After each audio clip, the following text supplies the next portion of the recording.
Morning mga boss. Time check muna tayo. 6:12.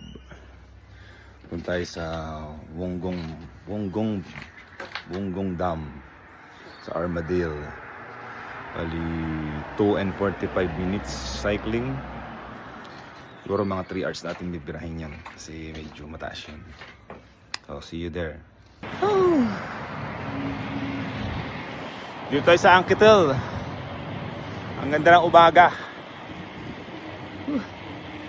Medyo mahaba-haba ang bibirahin natin yun ng araw na to.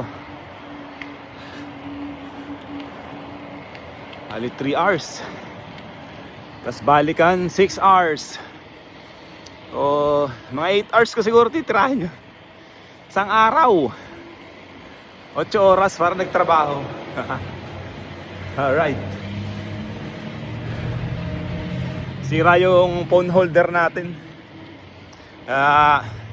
Hindi ko siya mount to. Wala na.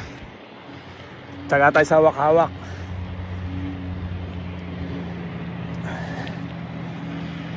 Ganda na umaga. Yeah. Yan, dito na tayo sa Armadale Road. Yan, no? Mukhang hindi ata ayon ng panahon sa atin. Madilim. Walang araw. Mukhang uulan. Sana naman wag umulan. Haman yung ganito lang. Ganda rin ang road bike dito.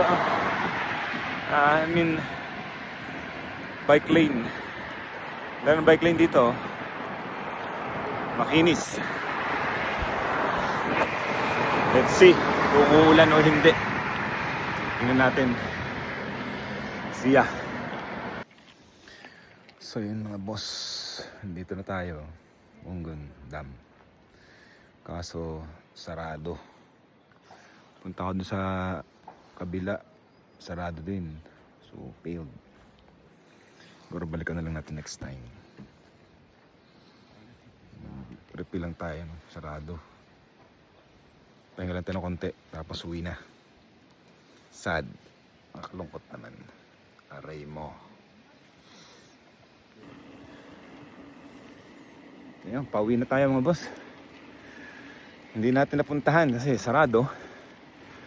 So at least nasubukan natin yung mga ibang trail. Sobrang taas na mga hakunan. Ayos din man yung view. Ayan o. Halos ako lang tao dito.